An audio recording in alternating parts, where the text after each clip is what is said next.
Good evening, everybody, and a very warm welcome to tonight's webinar on the Fathering Project. The title of tonight's webinar is Transitioning into Fatherhood with Confidence, and we are very happy to welcome Stephen Kennedy, the founder of Birthing Dads and a writer of a wide range of content around this subject from his own first-hand experience. But before we get started, I'd just like to go through a few housekeeping notes. You'll see that you have a chat bar, and that will allow you across the webinar to send us any questions you have of the speaker tonight. Just simply use the chat bar, send your question, and we will review and post your question in the Q&A session. Tonight, the format will be around 30 minutes with the webinar, and then we've allowed 30 minutes for your question and answers, closing the line sharply at 8:30 p.m. tonight. But firstly, let me thank Stephen for sharing his experiences after the birth of his son, which resulted in many challenges that moved him to look for more information around the experiences of expectant fathers at birth. He found that there was a total lack of content and real support materials for dads to be, and he found he couldn't ignore the fact that there was good material needed for men, and he started researching, working with expectant fathers through a number of foundations and volunteered for charities, including the Fathering Project. He founded Birthing Dads to raise awareness of the positive impact that a supportive partner can have in the perinatal health, if they themselves are supported and informed. So, a writer, a director, and award-winning actor in theatre and television, we welcome Stephen tonight, and we thank him for shining a light on a very important fathering subject. Over to you, Stephen. Thank you for that warm welcome there, Liz, and welcome everyone. First of all, I'd like to acknowledge the Dharawal people of the Illawarra region, upon whose traditional lands this recording is taking place. I'd like to pay my respects to elders past, present, and emerging. Secondly, congratulations to all of the expectant dads that are tuning in.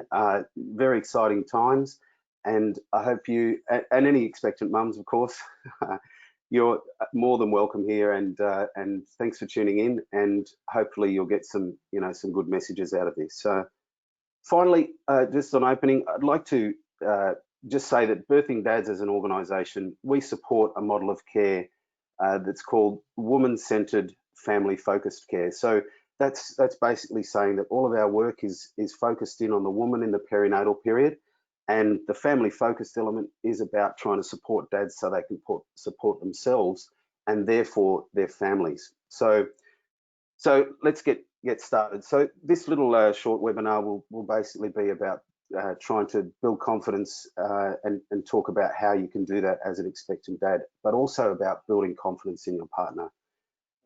It's about how you can make a positive impact during the perinatal period.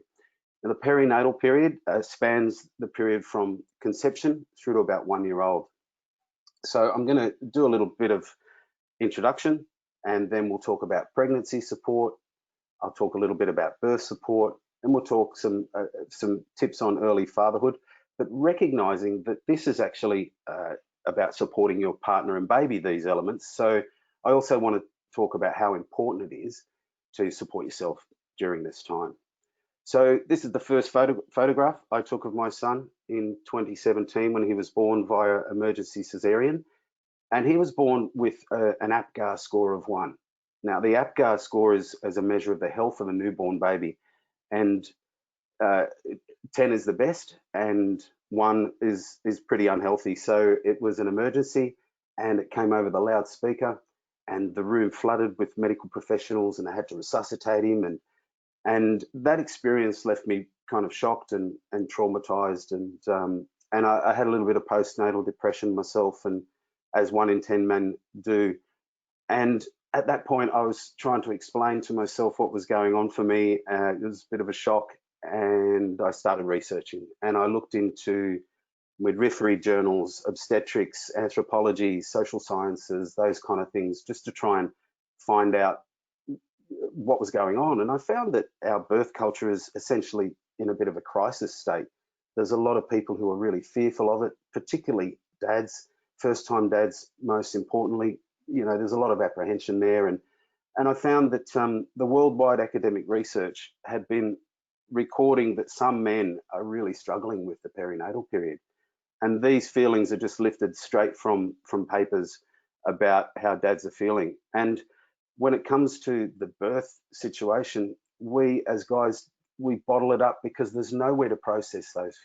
In general, we bottle up all of our feelings, right? But I'm trying to change that.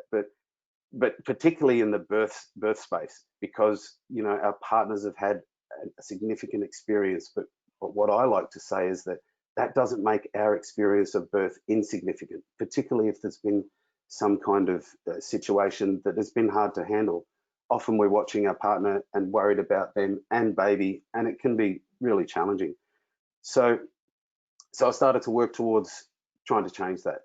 And so if we had a fundamental starting point as blokes, we want to make it a positive experience and a positive memory for our families, right? And so if we break that down a little bit, what does that actually mean? So we're aiming to get satisfaction and fulfillment out of the perinatal period rather than disappointment, shame, and sadness. And in order to even break that down further, you want to be able to say to yourself, well, I was there when she needed me.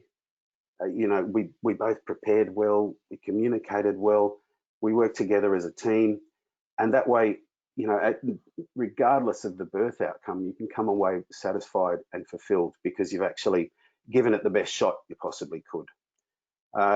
So if we were to break it down again, the level of your positive impact as an expectant dad is directly related to how involved you become during the pregnancy, how much you investigate what you need to be doing, and how supportive you are during the pregnancy. You want to walk into that birth suite with the best possible preparation state you can possibly be, because there's no point in being in there and halfway through labor just thinking, oh, I wish I'd read that book, or I should have taken that massage course, or we should have did this, we should have done that. You have to really prepare during pregnancy.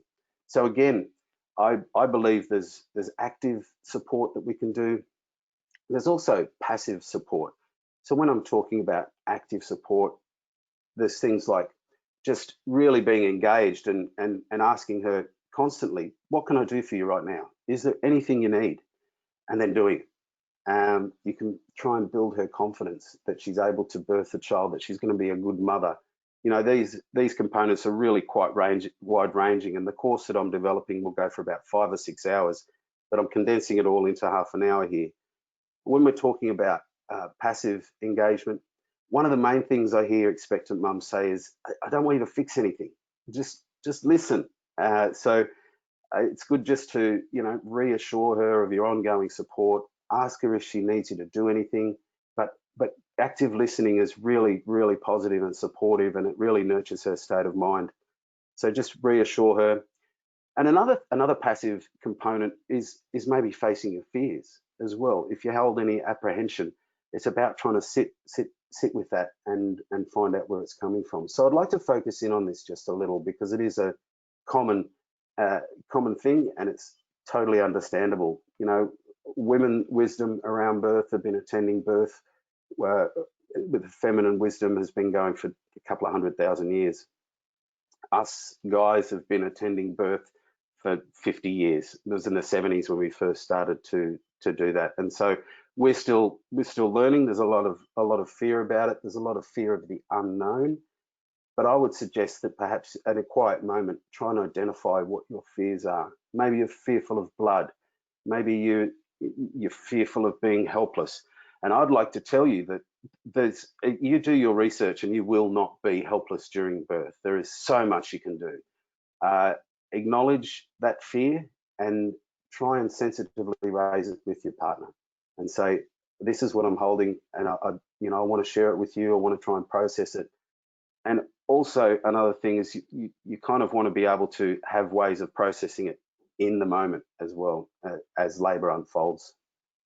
So apprehension can be met with, you can get confidence out of knowledge. And I would suggest, if you've got some time, to get this book.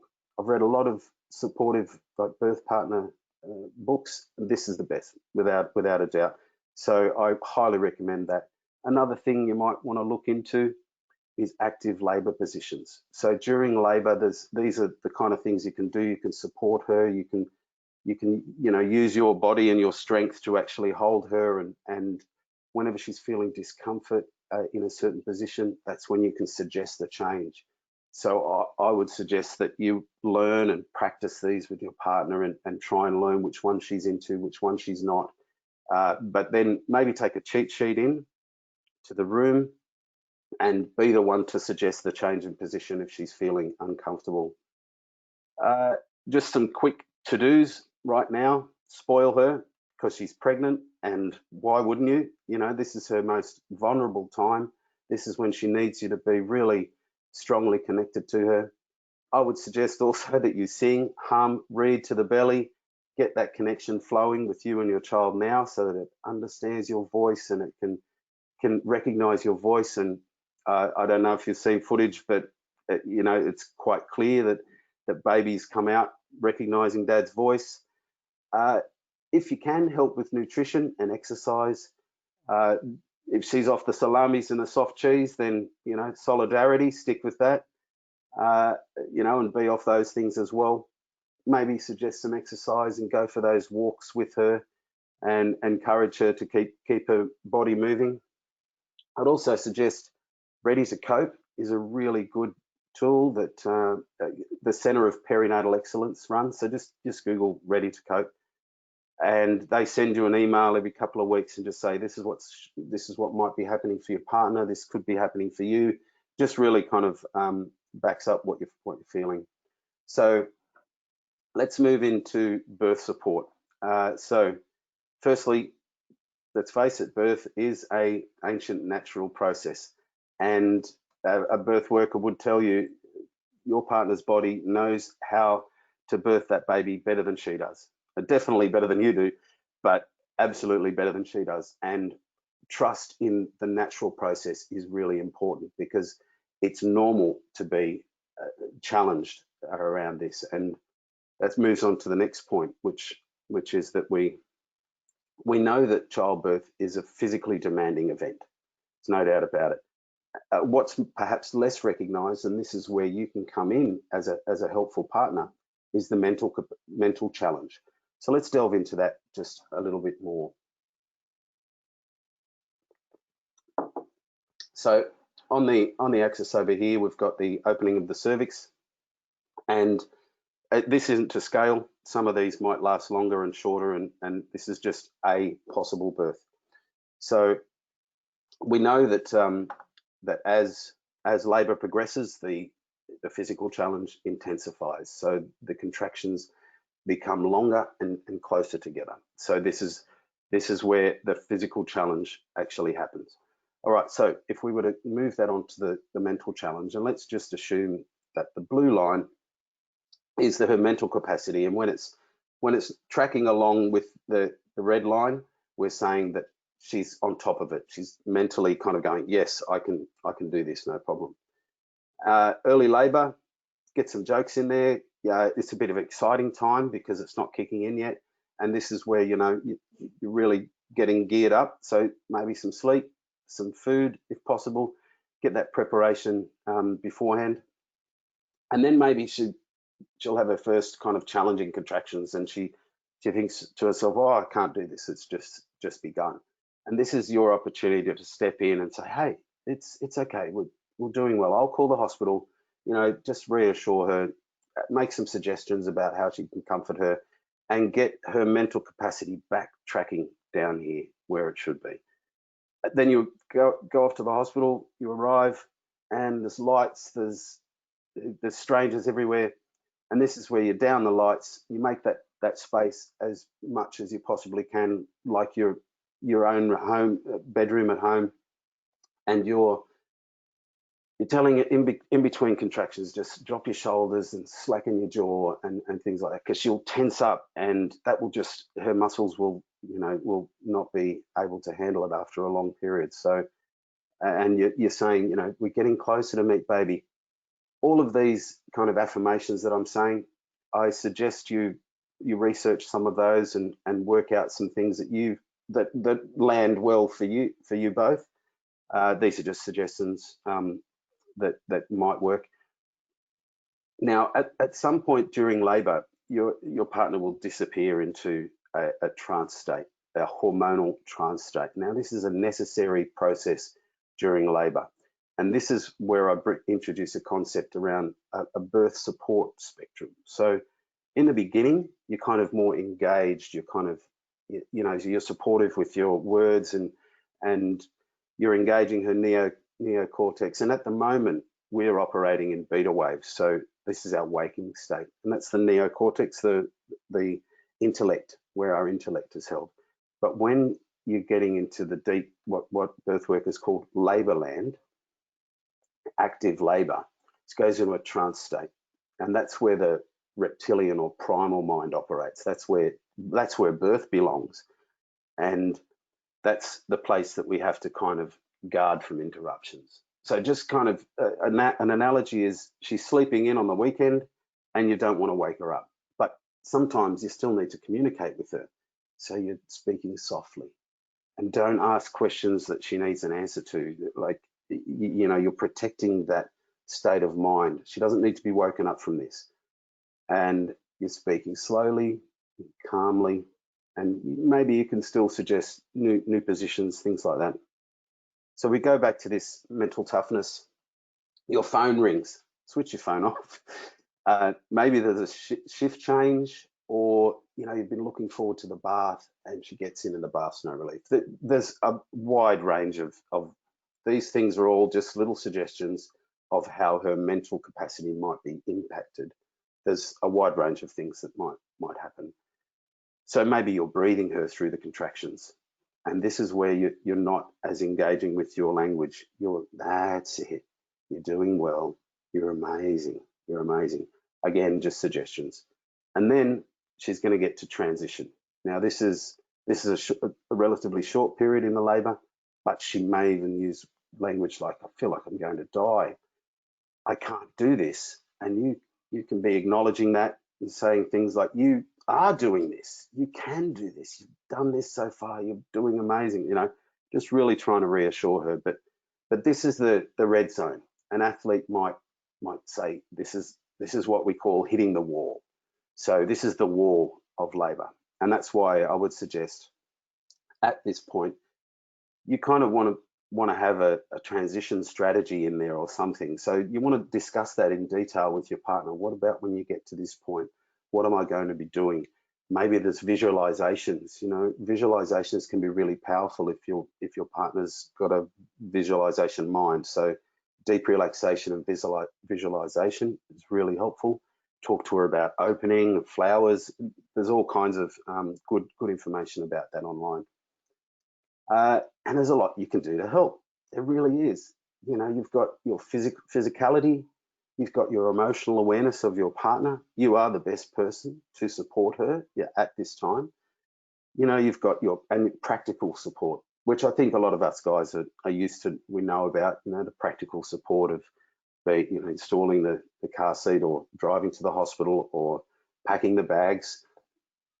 And I'd suggest that you actually do pack the bag, dads, because, and 3 bags, one for all the stuff that you want to make the place your home with, 1 bag for you, dad, and 1 bag for mum, but she'll tell you what goes in it, but you pack it, so that if she wants some lip gloss or something and you're looking in the bag and you're like, I can't find it, then that you don't want to have that situation arise. So you pack that bag. Your physicality, you've got your hands, you can wobble and massage, physical kind of support. You've got your brain, which allows you to kind of intuit things that are happening. You're involved in the planning and decision making during birth as well. You might be. I've heard of couples that they set it up so that the mother doesn't want to be disturbed at all, ever. So he set up a situation where he says, okay, I'm in charge. You just come to me if you want to know something about doing something to my wife. So I think that's a pretty good strategy. So I've spoken about the birth support spectrum awareness. I think it's important to recognize that as she goes into the trance, you've got to follow her lead and you've got to kind of, intuit what she needs in a sense. So let's talk about hormonal awareness.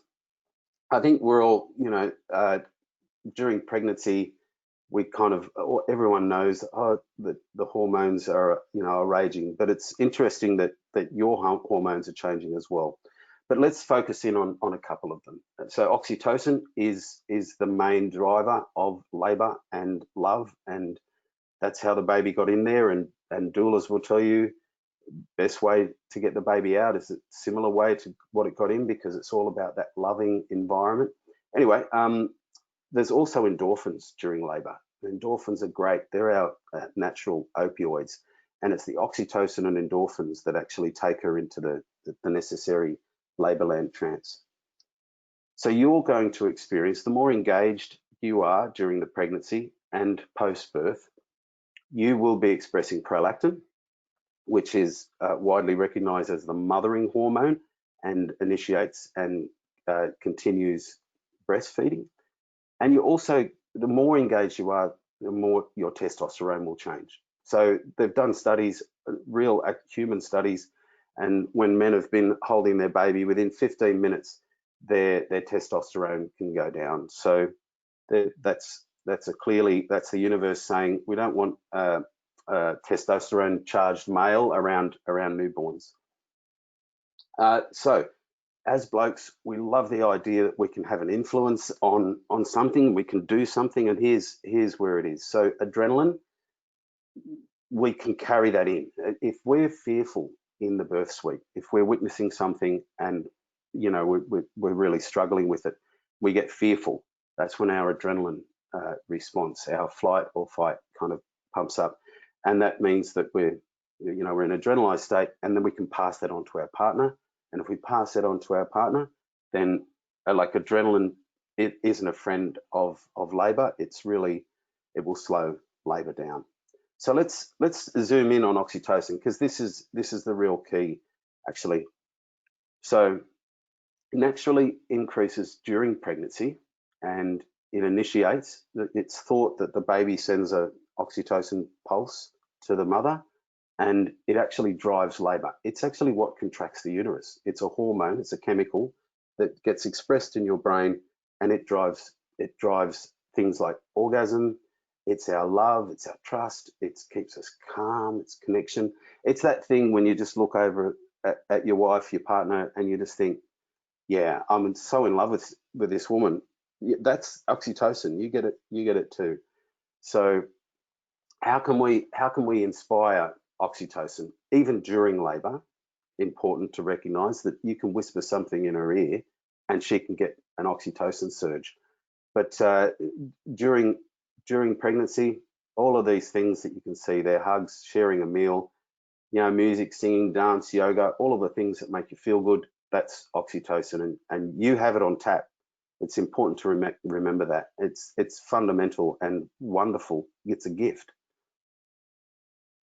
So preparation, training, and confidence. So that's confidence to both of you. So how's your confidence in yourself?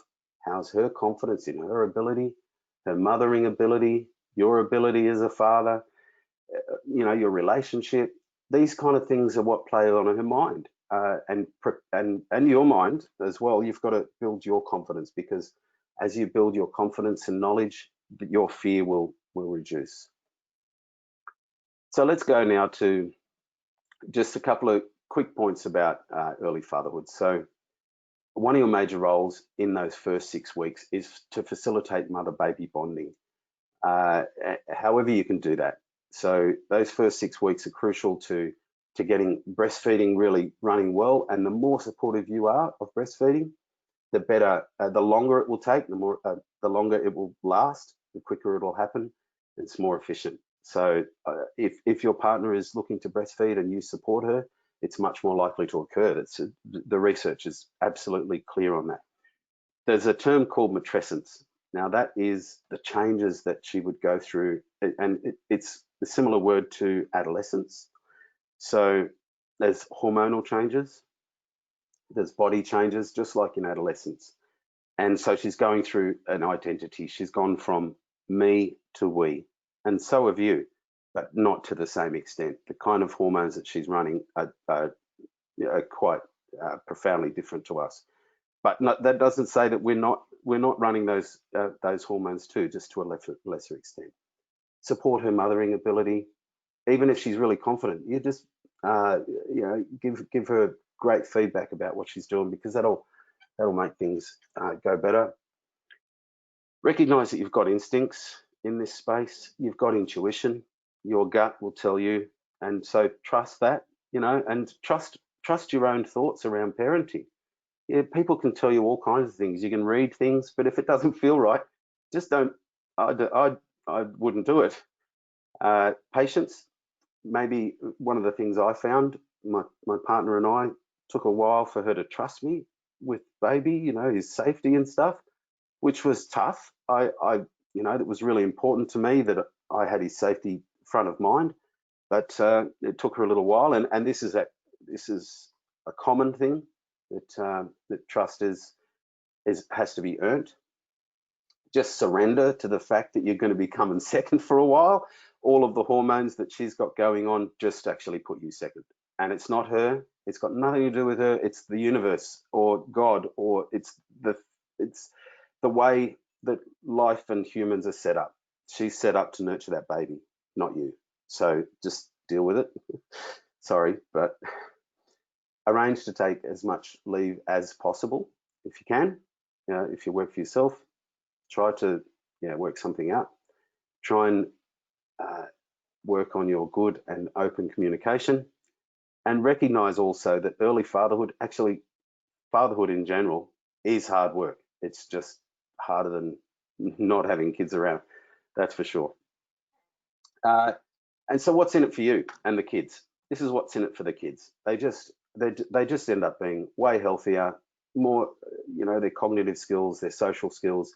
They don't take as much risky behavior. If you're an effective dad, if you're an engaged dad, you've got to be there, and you've got to try and get that attachment going early on. So recognize your value to yourself. That is, when you're an engaged dad, these are all the great things that work out for you as well. You'll live longer. Dads live longer. So perinatal relationships are really important. So your partner, you've got to keep up those communication channels, your parenting styles.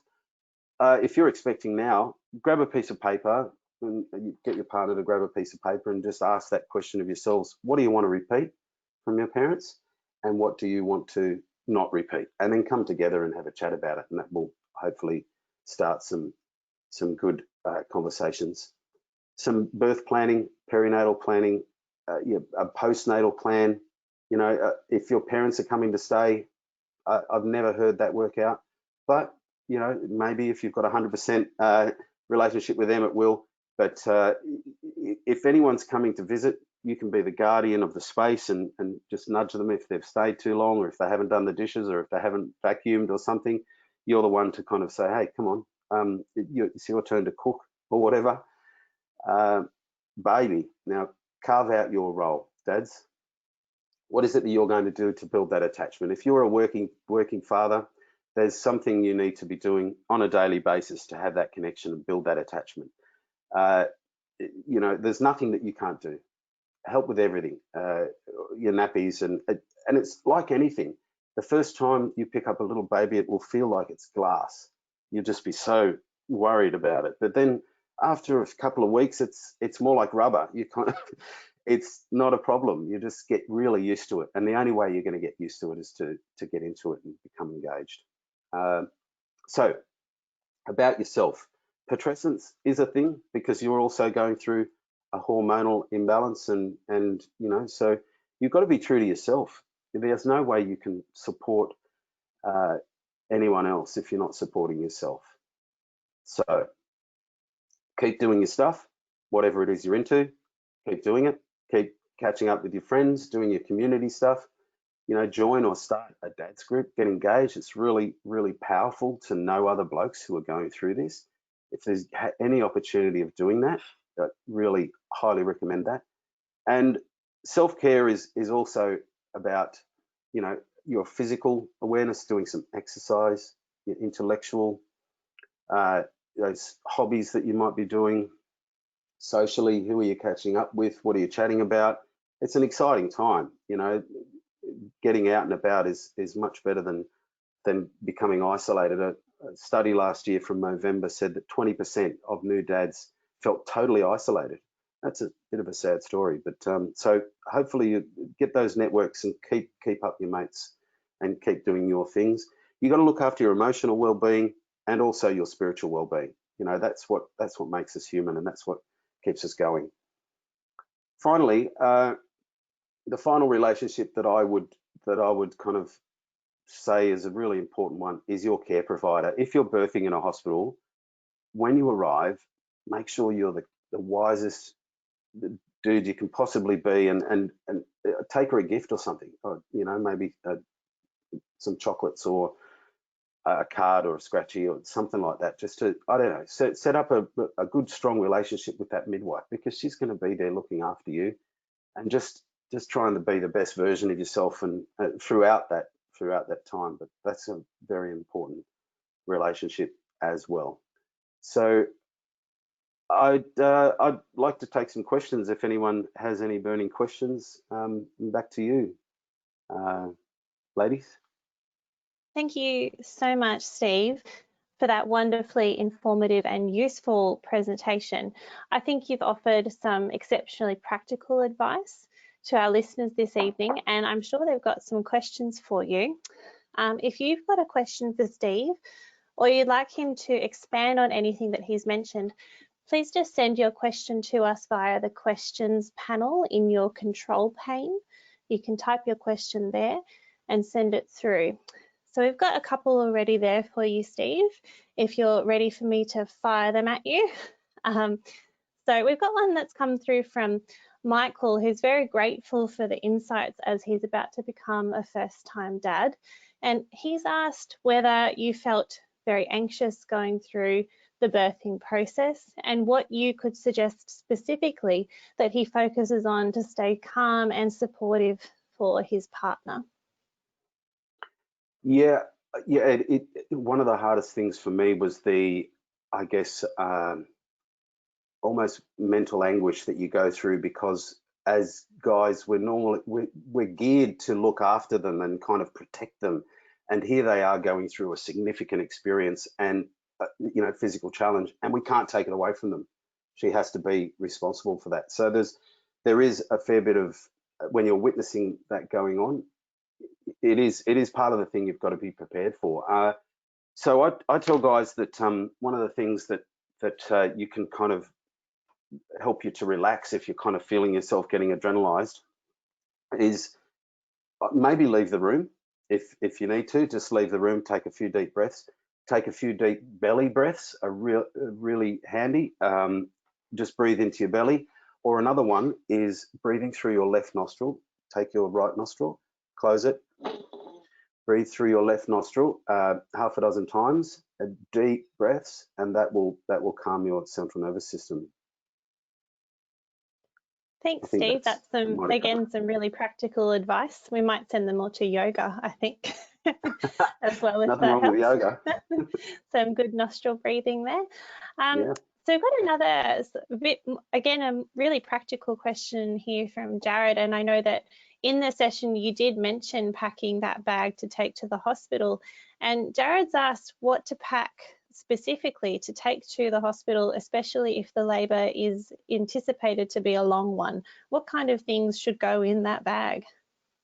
Yeah, so things for yourself. So if you've got like some muesli bars, because they're not going to feed you in a hospital, and you don't really want to leave for half an hour or something to go and get some food from a hospital cafe. So even if you've got something at home that you can just like the last meal you cooked, so in that last month, maybe just pack up containers. So you got a little bit of pasta there. Pasta would be great to keep you kind of going through that.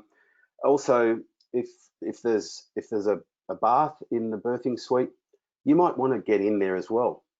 So take some swimmers with you, because you can't go in naked. She can go in naked, but obviously you can't. Things to make yourself comfortable, really comfortable clothing, a change of clothing as well. I would take your phone, but don't look at it unless she's, but you might need that for, obviously that's a thing we do take. But the internet is full of great ideas around this as well. So just Google packing bags for labour, and you will find lots of hits on that. Thanks, Steve. Couldn't agree more. Just Google it if in doubt. We've come to a question from David, who's coming back to that supportive, perhaps leaning towards the more anxious side of things. So Dave is finding the emotional journey that his partner is going on a little hard to navigate. And he's wondering if you've got any specific advice on how he could be more supportive for his partner, or some specific signs that perhaps he could be watching out for to note that anxiety, to see if it's increasing in his partner. Do you have any advice on that one? Yeah, sure. So there is some great organisations who are in this space. There's PANDA, Perinatal Anxiety and Depression Australia.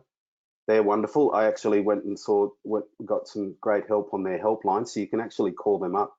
I got some great help for myself from PANDA. There's also the Centre of Perinatal Excellence. I guess without knowing, the dynamics of the relationship and kind of, the specifics about the emotional challenge, I think communication is the fundamental important point, and reassurance and kind of trying to build that idea that you are going to be there, that you want to be there, that you want to help, that you want to, I don't know.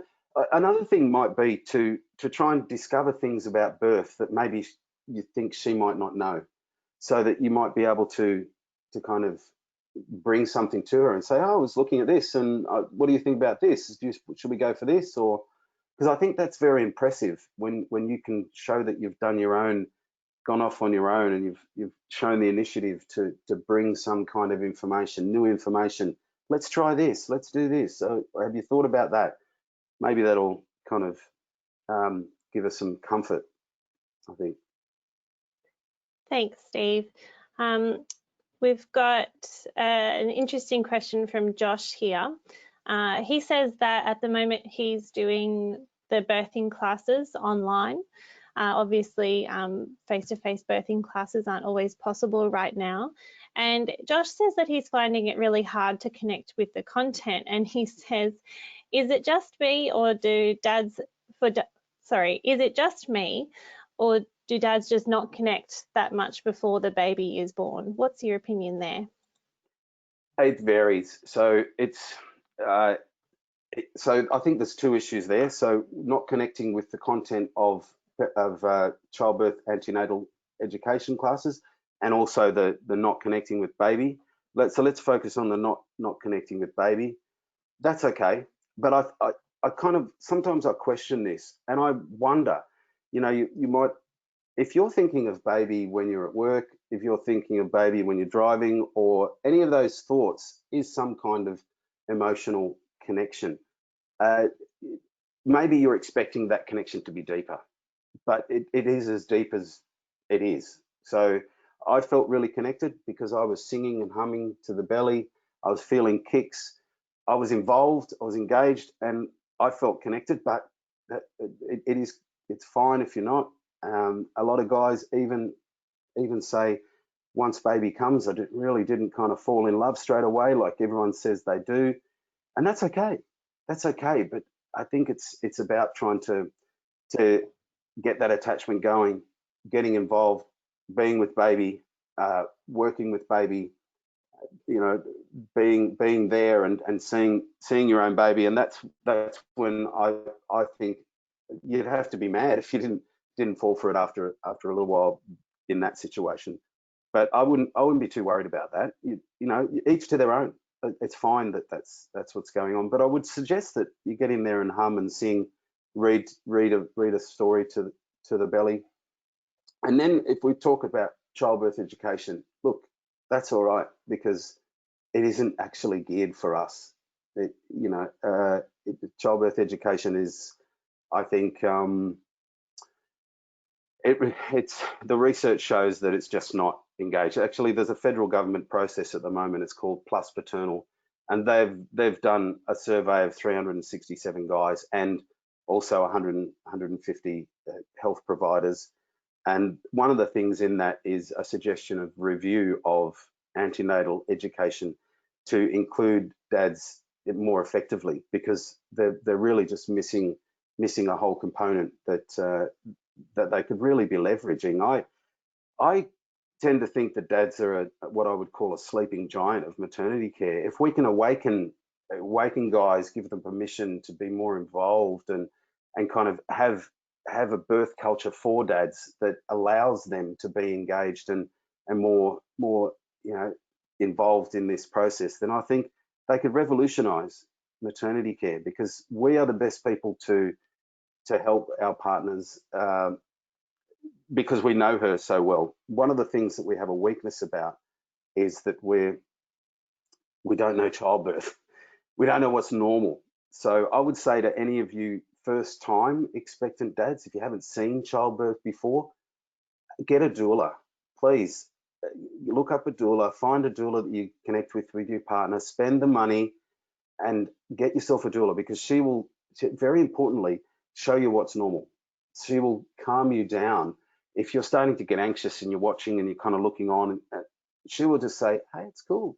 This is normal. It's all right. It's okay. Go and take a rest, or I'll take over the massage. So doulas or independent midwife for first time, absolutely, highly recommend. Couldn't recommend that any higher. Thanks, Steve. What a wonderfully reassuring but also practical answer. That makes a lot of sense. We've got a question coming from Daniel. He's asking about making new friends, and he asks if you've got any suggestions. Daniel is a recent first-time dad. He doesn't have time for sport anymore, and he says that his old mates don't have kids yet and they just don't get it. So any suggestions? Yeah, so that's kind of common. New dads with their friends who don't have kids. It is a common thing. That isolation I speak about, Daniel.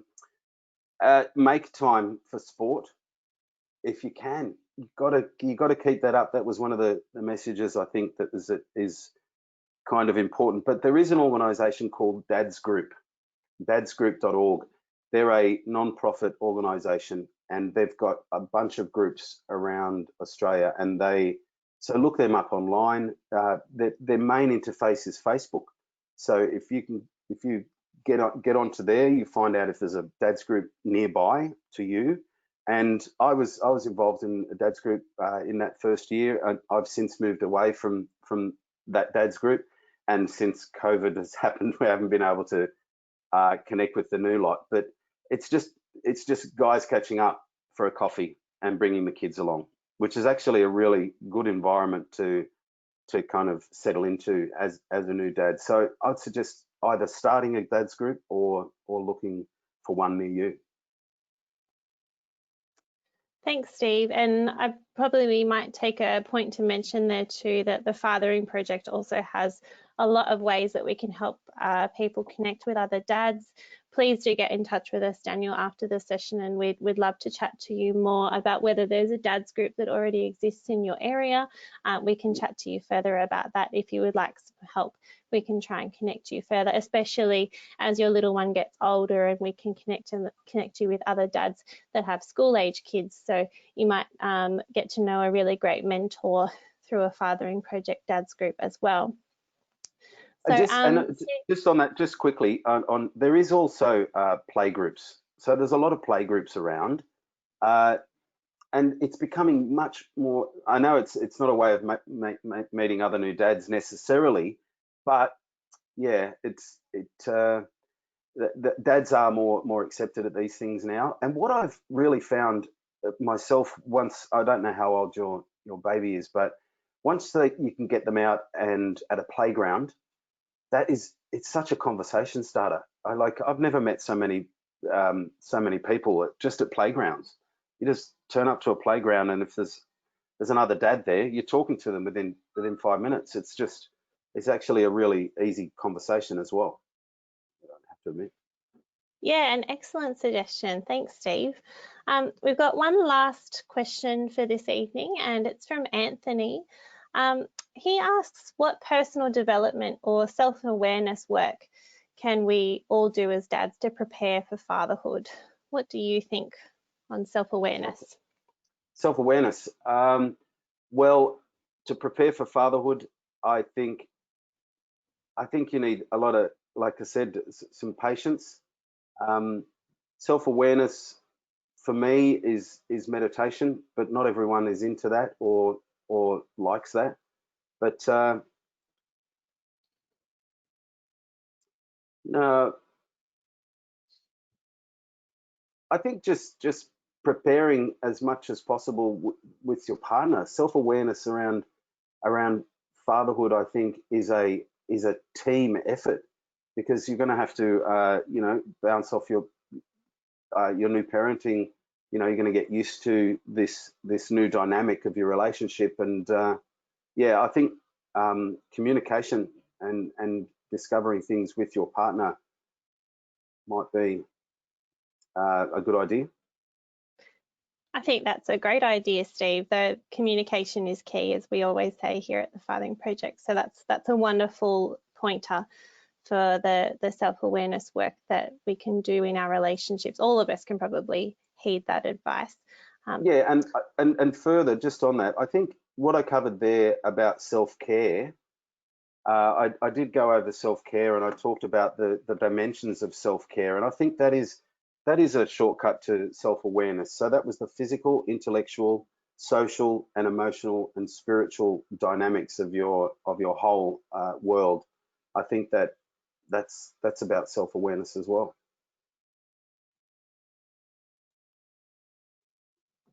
Thanks so much, Stephen, Steve. I'd like to say thank you very much on behalf of the Fathering Project for being with us tonight. I think your insights are so real, and sharing your personal experiences for those preparing for fatherhood was very enriching tonight. Having gone through it 3 times myself, I'm thinking I wish I could have had those resources for my partner in advance. So thank you again for sharing those insights. It's a pleasure. I wanted to thank those that have joined us tonight. Thank you very much for giving up your time in your busy world and life to join us at the Fathering Project.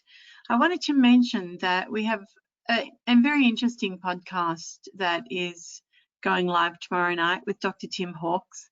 As many Australian kids are heading back to school, we know that many are really facing a whole range of emotions, some anxiety and fear around getting back to a new school norm, and others in Year 12 are facing some sadness about their role as prefects and captains possibly not being recognised this year. So a whole range of mixed emotions, and we hope that you can join us on our podcast tomorrow night. But if you miss these, they will be playing all weekend, so please check back at the Fathering channel. And we thank you on behalf of the Fathering Project, and we thank you very much, Stephen, for sharing with us tonight your insights. Have a good night, everybody, and we'll sign off now. Thank you. Good night.